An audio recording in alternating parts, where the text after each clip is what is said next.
September 17, 1943, altitude 19,000 feet over Schweinfurt. The air was thin, brittle, almost metallic. Lieutenant Otto Kessler of JG-26 squinted through the frost-rimmed canopy of his Messerschmitt Bf-109G6. Below him, the sky burned, hundreds of American B-17s, formation perfect, engines glowing like embers across the clouds. His orders were simple: pursue and destroy. His commander's voice crackled over the radio. Sharp, absolute.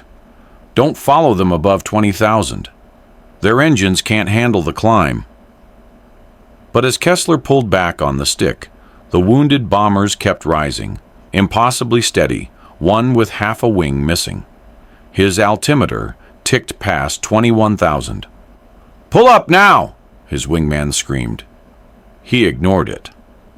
Somewhere between the smoke and the silence, he felt it, the edge of belief beginning to break. He hadn't yet learned what pulling up really meant. The morning had begun with certainty. The Luftwaffe briefed at dawn, maps stretched across oak tables, cigarette smoke hanging like low fog.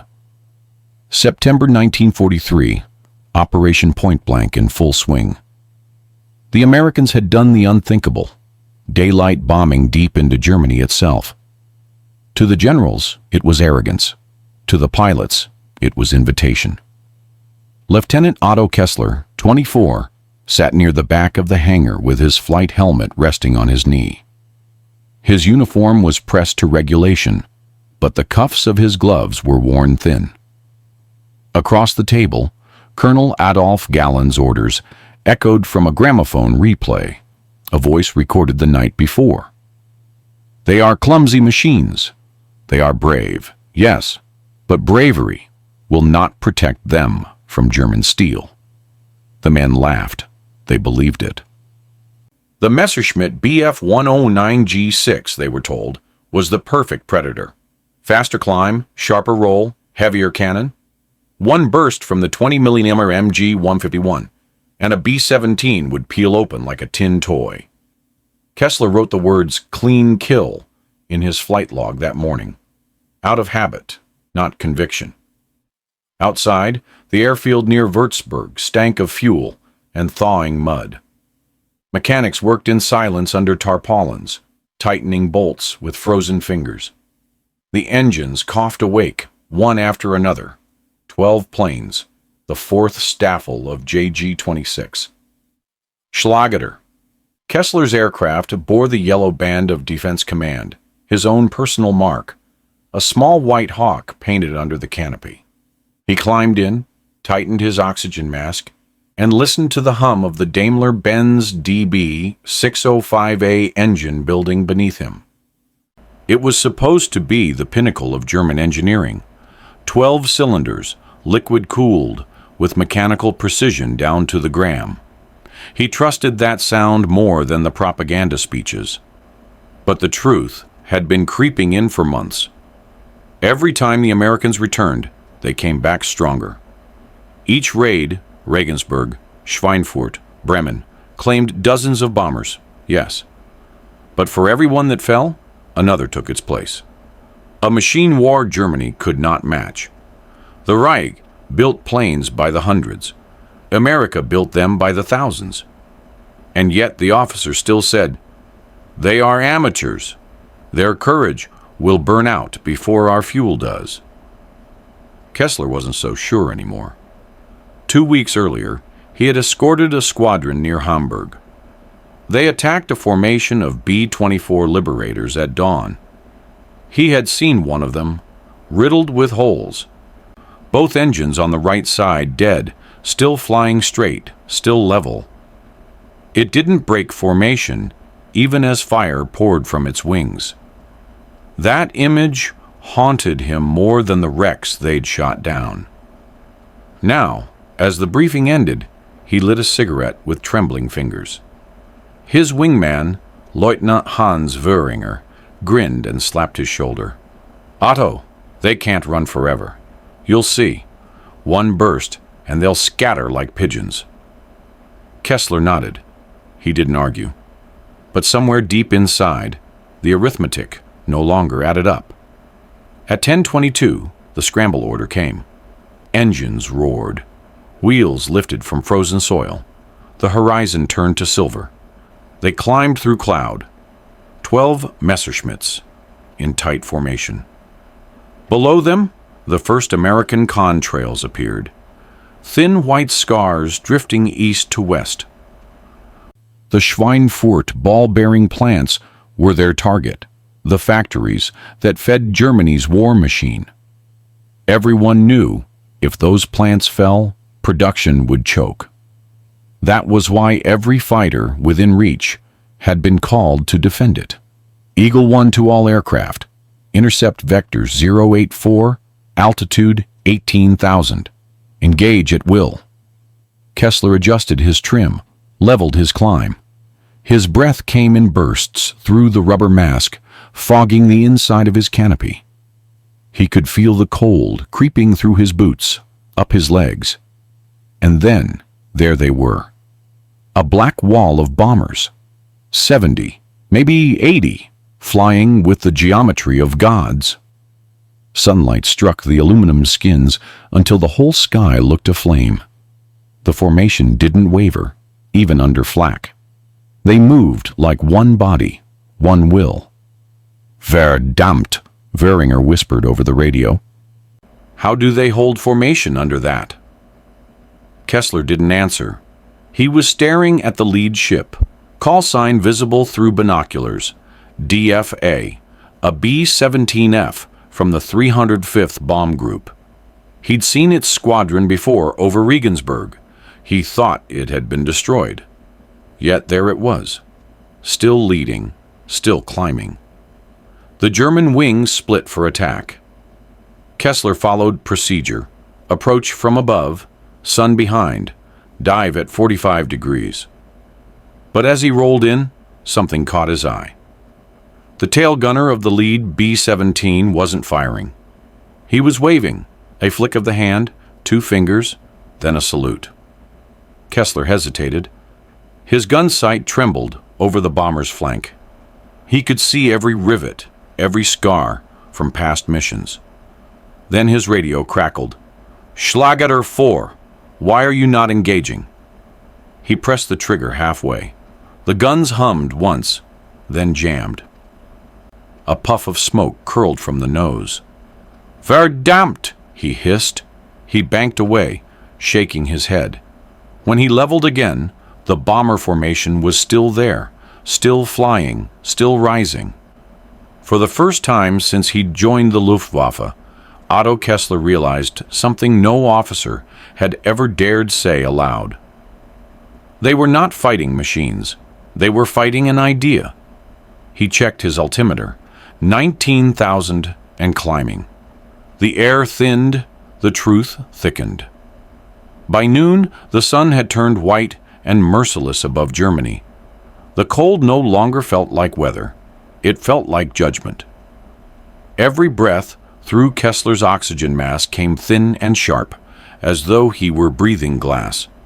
The Bf-109G-6 strained at altitude, its DB-605A engine whining in protest, every vibration a warning. Through his canopy, the contrails of battle stretched in layers, silver arcs looping, twisting, vanishing into haze. They looked beautiful from a distance, like brush strokes on heaven. But each one meant a dying man. Fuel mixture unstable, his mechanic's voice had warned that morning. If you climb too fast, she'll choke. He had climbed anyway. Now, at nearly 21,000 feet, the dials trembled. Oil pressure dipped. The nose shuddered. Kessler eased back on the throttle, scanning the horizon. Nothing but sky, sky, and smoke, white against white. Then, like ghosts emerging from fog, a line of B-17s appeared. There were too many. They filled the distance like a city in motion, 4-engine beasts crawling westward, sunlight splintering off their wings. He could see flashes along their bellies, the machine guns firing in slow rhythm, disciplined, coordinated. A formation so tight it seemed welded together. His wingman's voice cracked through static. "Otto, something's wrong with the radio net. I can't reach command." Kessler adjusted frequency. Nothing, just empty hum. Command was gone. Below, far beneath the clouds, the earth was burning. The flak bursts rose like black blossoms, trying and failing to reach them. But the bombers kept going. No brakes, no panic. Their contrails crossed the sky in straight lines of impossible order. The Luftwaffe was unraveling. Kessler's altimeter flicked down a notch, engine coughing once, then steady again. He looked over his shoulder. Only 3 of his staffel remained in sight. The rest had scattered after the first engagement with American P-47 Thunderbolts, heavy, fast, almost arrogant in the way they climbed. Vöringer's voice broke through the haze of interference. "They're not supposed to be here this early. Where are the escorts coming from?" Kessler didn't answer. He was watching a single B-17 trailing smoke, left wing shredded, still holding formation. Through his gun sight, the bomber looked like a wounded bird refusing to fall. He muttered to himself, voice lost in the hiss of oxygen. "They're not men. They're machines with hearts." For a moment, his hand hovered over the trigger again. Then he caught his reflection in the glass. Eyes wide, uncertain, the image of a man beginning to doubt his own orders. He banked right, leveling above the formation. His radio caught a single fragment from high command, barely intelligible through static. "Hold altitude. Wait for signal. Do not engage. Wait. Always waiting. Always obeying." Below him, the bombers climbed higher still, against reason, against physics. The German myth of air control evaporated in the thin air around him, leaving only the whisper of contrails drifting apart like the remnants of a dying faith. Kessler exhaled and closed his eyes for a second longer than he should have. When he opened them, one thought anchored itself deep and cold. If I wait again, we all die. And somewhere beyond the static, faint but certain, a voice called out through the void.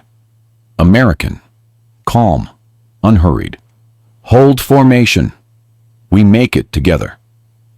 Kessler stared into the whiteness ahead. For the first time in his life, he didn't know which side he was on. The trap wasn't built from steel or flak. It was built from assumptions. From the belief that German skies still belong to Germans. At 21,000 feet, the line between faith and death was paper thin. Kessler adjusted trim, feeling the controls go heavy under his gloves. His Messerschmitt shook like a caged animal fighting to stay aloft. Below him, the cloud cover broke, and there it was. A black curtain of flak bursts rising through the haze, perfectly timed, perfectly lethal, but in the wrong place. The German gunners below had misread the approach. Their aim was too high, their range too close, and now, trapped between their own artillery and the oncoming bombers, Kessler's formation was flying into a kill box built by its own command. "All aircraft, bank north! Repeat, bank north!" the radio screamed. Chaos layered over chaos. But it was already too late. A shell burst 50 meters off his left wing, shattering the canopy glass of Vöringer's plane. The wingman vanished into smoke.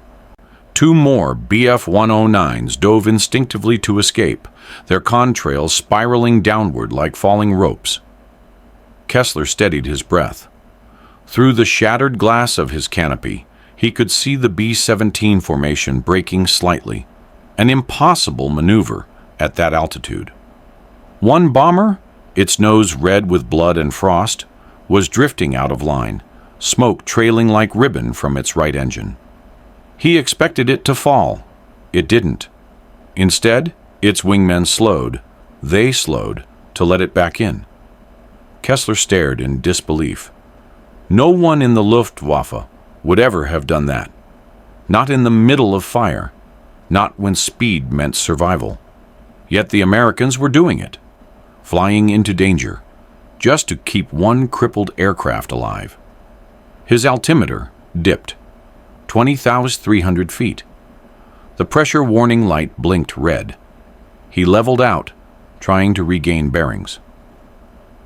Through the gaps in the bomber stream, sunlight struck the metal like stained glass. It didn't look like war anymore. It looked like faith forged in aluminum. A new voice cracked across the radio, urgent, furious, unmistakably German. Schlageter 4, break formation. You are too close to friendly flak zone. Copy, Kessler said quietly. But his hand never touched the stick. He was watching something else, movement below the bomber formation. Silver streaks cutting through the sunlight. Fighters, not German, P-47. Thunderbolts, climbing faster than any escort had a right to.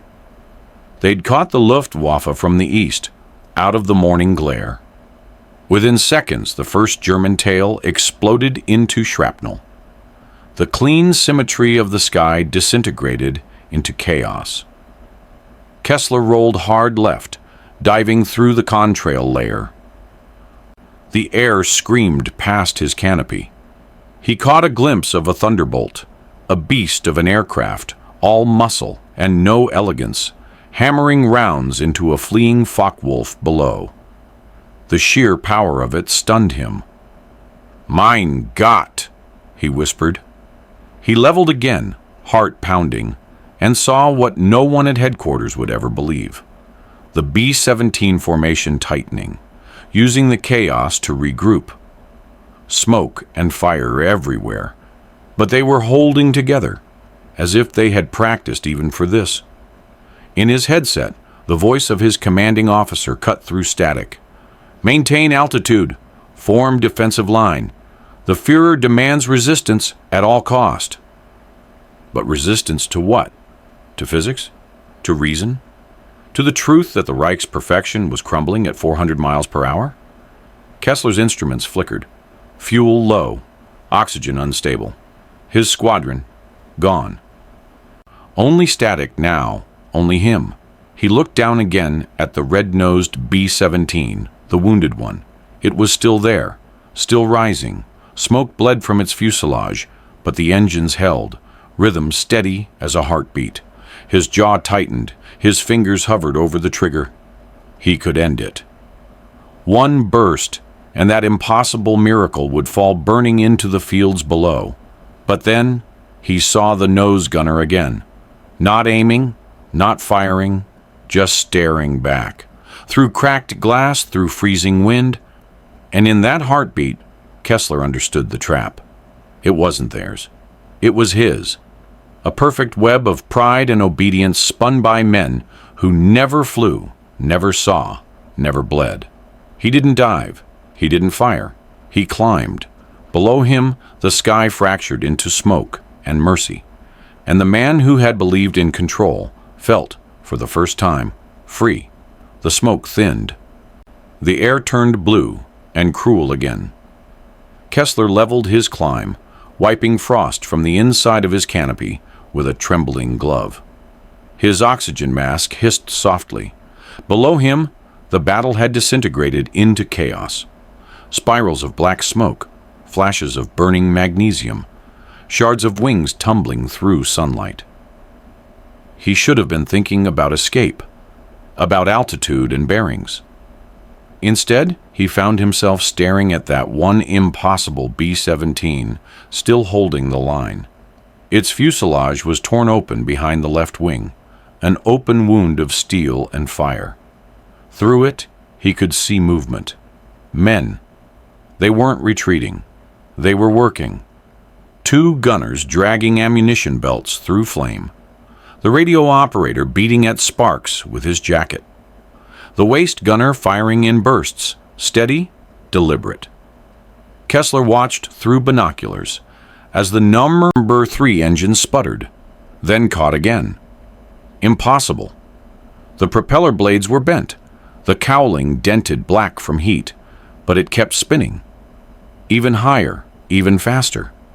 He leaned forward, whispering through his mask, "Verdammt! You should be falling." He thought of the DB-605A engine humming beneath his feet, delicate, perfect, German, designed for precision, not endurance. It needed careful tuning, constant control, order. But the Americans, their machines ran on something else entirely. Abuse, improvisation, defiance. The bomber banked slightly left, correcting formation. The sunlight caught its insignia, a white star on silver, the shape reflected in Kessler's canopy like a mirror. For a split second, he thought it looked like a cross. He reached for his radio. The net was dead. Static and ghost voices. Then faintly, another sound. Music. A broken melody bleeding through the open frequency. Glenn Miller. Moonlight Serenade. It was surreal. Somewhere, one of the American planes was broadcasting it mid-flight. An accidental transmission, or a taunt, he couldn't tell. But the notes drifted through the chaos like a prayer. Slow, defiant, human. Kessler swallowed hard. His throat burned from cold and disbelief. He was no longer looking at enemies. He was watching men doing the impossible with machines that should have died miles ago. A sudden flash blinded him. A B-17 exploding behind the formation. The shockwave rattled his cockpit, the sound hitting seconds later. Still, the others didn't break.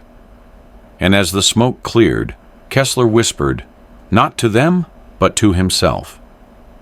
What keeps them in the air isn't metal. He didn't yet know the answer. But he could feel it, the beginning of a surrender that no flag would ever record. The world narrowed to glass and distance. Kessler's canopy was cracked in 3 places, his oxygen thinned, his gauge trembling at the edge of red. Below him, the bombers flew on, a metallic river winding west, sunlight sliding across their wings like water over stone.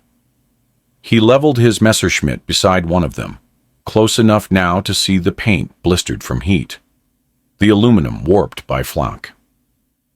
It was the same B-17 he'd been tracking, the one that refused to die. For a moment, it felt like trespassing into another world. He matched its speed, just under 200 knots, and drifted closer until the nose of the bomber filled his vision. Inside, the bombardier's compartment, a glass dome, half shattered by gunfire. The man inside moved slowly, methodically, checking gauges, adjusting sights, tightening straps. Kessler expected hatred in the man's face. He found something else, calm. The bombardier looked up, and for 2 heartbeats, they locked eyes through the glass. 2 soldiers, suspended in the same sky, both alive only because their machines had refused to quit. The American raised a hand, not to fire, not to shield himself.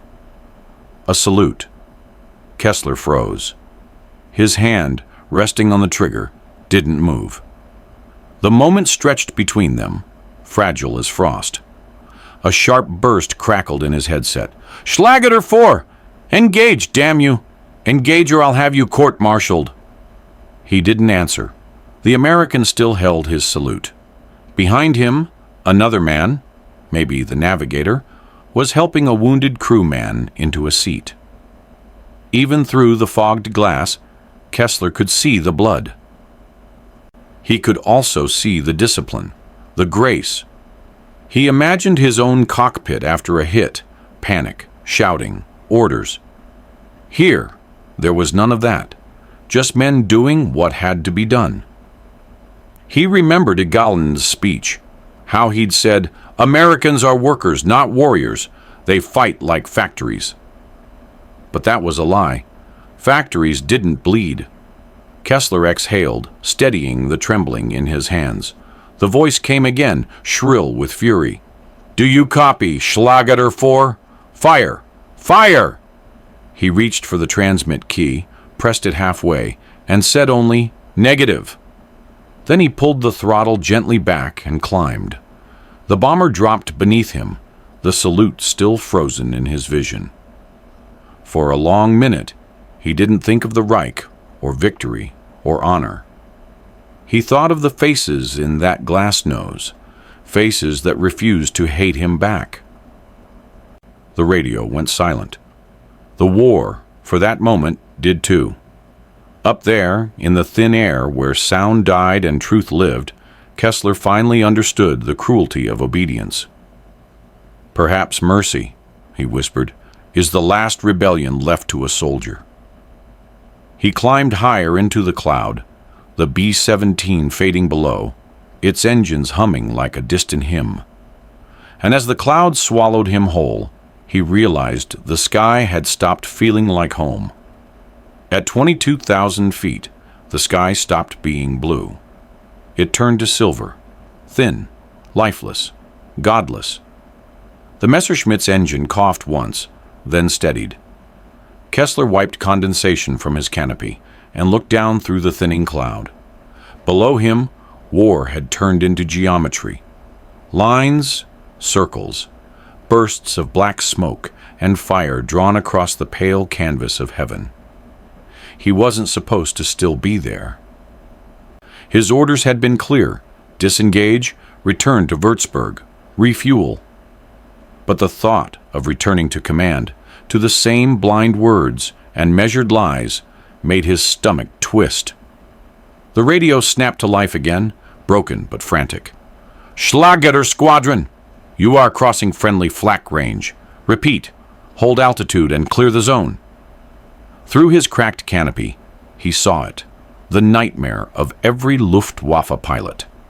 Their own 80mm batteries below, firing upward into the same corridor where his remaining fighters were retreating. They'd been mistaken for Americans. The black blossoms of flak detonated at 20,000 feet, right where the crippled B-17 formation was struggling home. If they stayed their course, they would fly straight into death. If they dove, they'd die faster. If they climbed, maybe, just maybe, they'd live. Kessler reached for his radio again, then froze. He wasn't supposed to speak on open channels. Allied frequencies were forbidden, punishable by death. He looked at the B-17s, half burning, half beautiful. He looked at the flak explosions rising to meet them. He looked at his hands, still trembling. He didn't think. He acted. He turned his radio dial, catching the faint English chatter through static. Voices, calm, exhausted, unbroken. "Hold line steady. Keep formation tight." He pressed transmit. "Pull up, now." For a moment, nothing. Then a single voice came back, disbelief wrapped in fatigue. "Say again?" Kessler closed his eyes. "Pull up now. Climb. Flak ahead." Static. Then motion. He watched as the B-17s began to rise, one by one, engines straining, wings trembling under the sudden climb. They looked clumsy, desperate, but they obeyed. Seconds later, the flak detonated beneath them. The air convulsed, a storm of black smoke and fire erupting exactly where the bombers had been seconds before. His breath caught. They'd listened. The first B-17 cleared the blast wave, sunlight catching its nose like the face of salvation. Then another, and another. But Kessler's radio was still live, and on another channel came a voice that froze his blood. "Who transmitted that order? Identify yourself." He said nothing. "Schlageter 4, confirm transmission. That frequency is restricted. You will?" The rest vanished in a burst of static. Kessler banked away, his heartbeat pounding louder than the engine. Below him, 3 of his squadron mates, still diving, were caught in their own flak. The sky flared white, then empty. He didn't cheer. He didn't pray.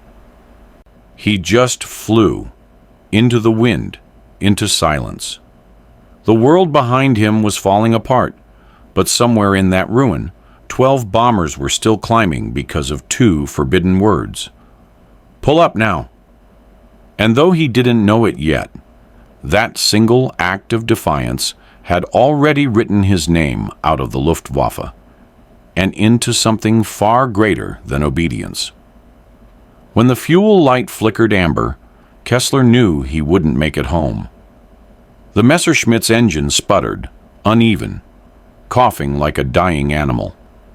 The prop wash trembled against his canopy as the altimeter fell through 19,000, 17, 15.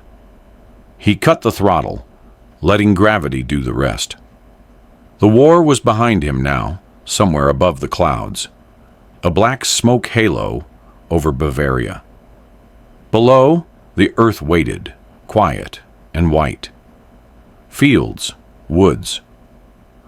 A frozen river snaking through the valley like a scar. He spotted a clearing, barely the length of a football pitch, and aimed for it. His landing gear refused to lock. Didn't matter. He dropped the nose, flaps half open, prayed the ground was soft. The impact came like judgment. The Messerschmitt slammed down, bounced once, then tore through the frost until both wings sheared clean off.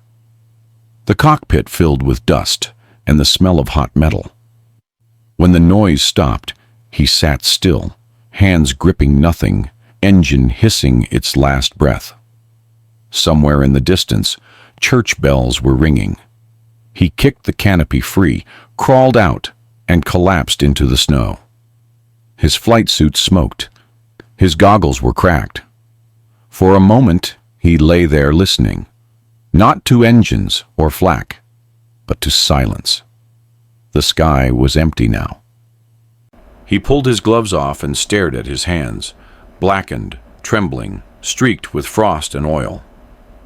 The radio on his shoulder was dead, antenna bent.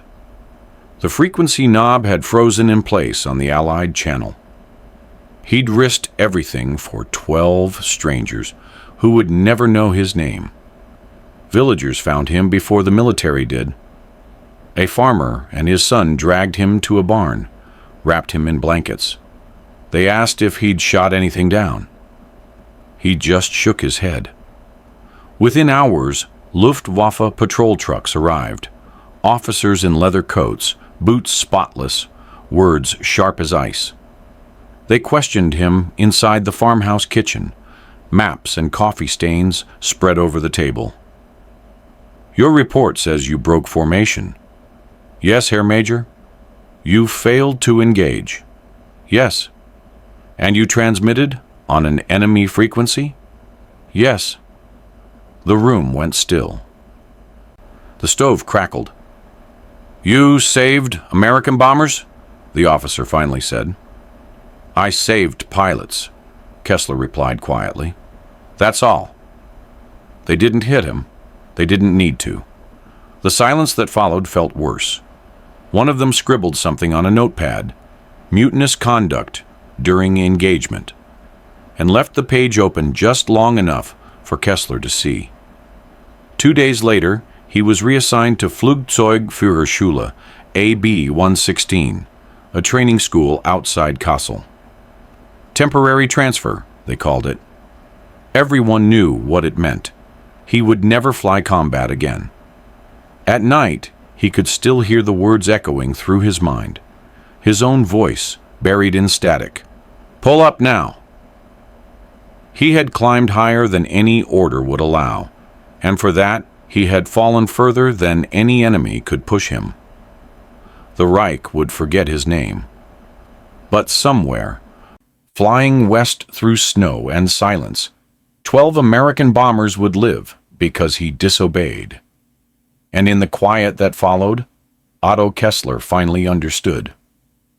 Sometimes, survival is its own kind of surrender. The interrogation room smelled of smoke, sweat, and wet wool. A bare bulb swung from the ceiling, its filament humming faintly with the rhythm of a dying generator. The walls were concrete, damp with the cold of early October. Kessler sat alone at the metal table, his flight badge already stripped from his tunic. Across from him, Major Heinrich von Reinecke, decorated ace, veteran of France, believer to the bone, flipped through Kessler's flight report with a practiced calm that hid the contempt in his eyes. "You ignored a direct combat order," Reinecke began. "You failed to engage the enemy. You compromised radio integrity. Do you deny this?" "No, Herr Major." Reinecke's voice stayed steady, almost kind. "Then help me understand. What did you hope to accomplish?" Kessler looked down at his hands, bruised and raw. "I warned them." "Them?" "The Americans." A silence fell so sharp it seemed to slice the air itself. "You warned the enemy?" Kessler nodded once. "Their formation was flying into our flak ring. If they hadn't climbed, they would have been destroyed," Reinecke cut in. "Yes, that was the point." He paced slowly, boots echoing on the floor. "Tell me, Lieutenant, do you know how many of our cities have burned because of those bombers? Hamburg, Cologne, Berlin. The children sleeping under rubble, while their parents dig graves by candlelight. And you saved them?" Kessler's voice was calm, almost detached. "I saw men, not machines. Men fighting to keep each other alive." Reinecke stopped pacing. His gloved hand twitched once before curling into a fist. "You think this war is about men? About mercy?" He leaned in close enough for Kessler to smell the tobacco on his breath. "It's about survival. They kill our mothers, our wives, our brothers. There is no humanity left to see."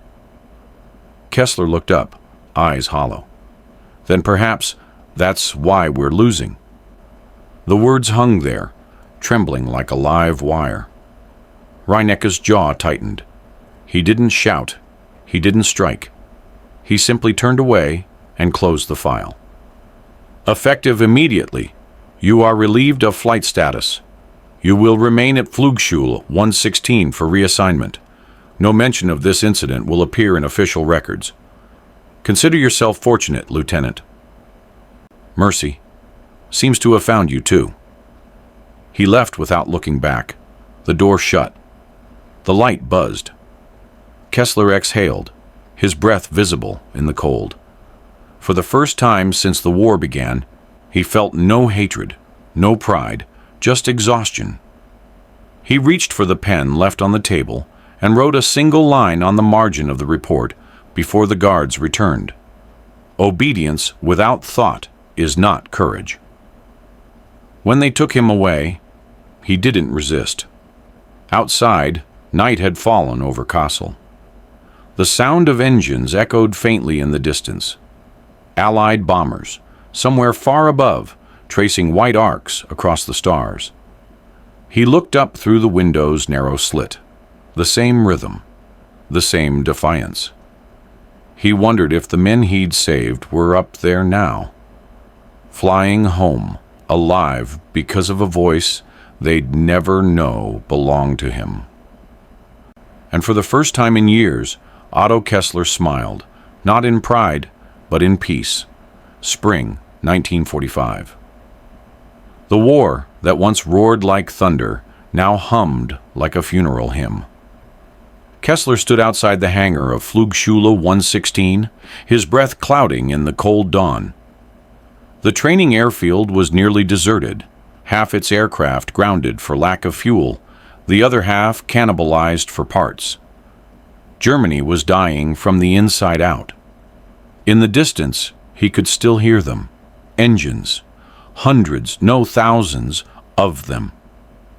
He walked out past the broken runway lights, shading his eyes against the pale sun. And there they were, stretching from horizon to horizon, Allied bombers, endless and orderly, flying east to west without a single shot fired in response. B-17s, B-24s. The same kind he had once hunted, now crossing Germany in daylight as if the sky belonged to them. He could count their contrails, white ribbons unraveling across a blue canvas that no longer belonged to the Reich. The cadets beside him whispered in awe. Some cursed, others wept, but Kessler said nothing. He remembered that day over Schweinfurt, the cold, the static, the impossible endurance. The salute through shattered glass, the words that had betrayed everything he'd been taught. "Pull up now." They echoed again, softer this time, like a prayer rather than a command. The base commander stepped outside, cigarette trembling between his fingers. "They're not bombing," he said quietly. "Just passing through, heading home." Kessler watched the sunlight glint off the bombers' bellies. Clean, polished, proud. The sound filled the air like a living thing, deep and rhythmic, not menacing but merciful.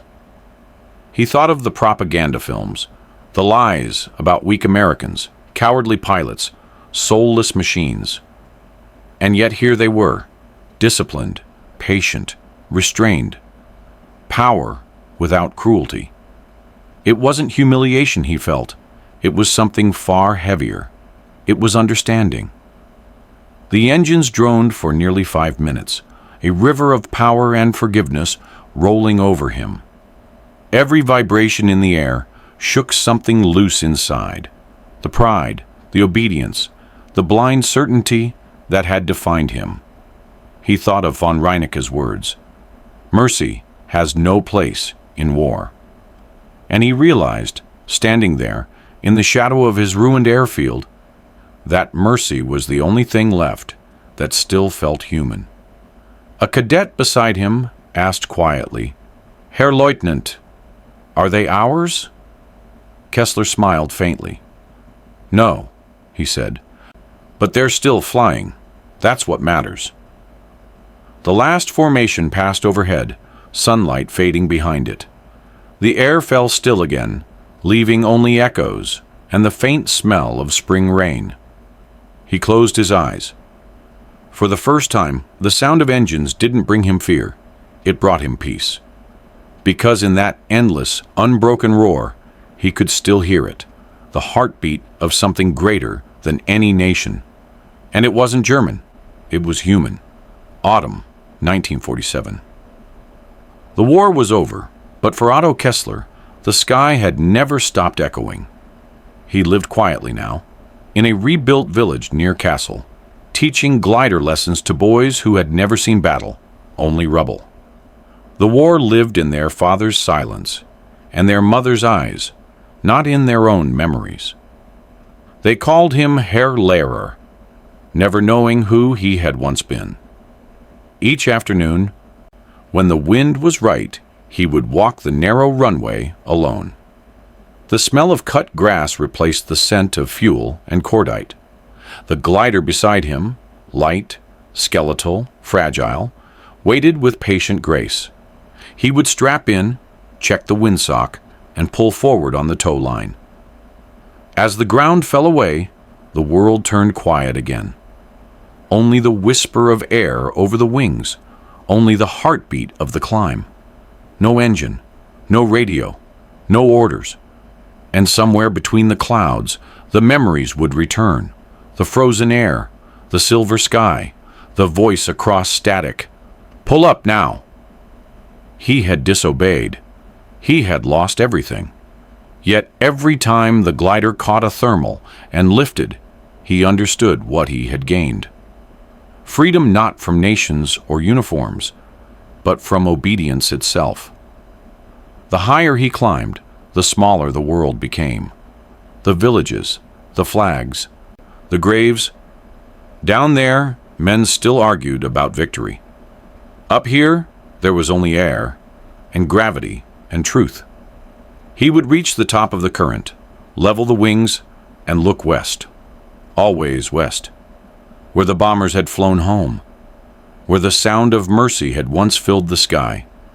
And when the silence settled again, he would whisper, almost as if to them, "I didn't save you.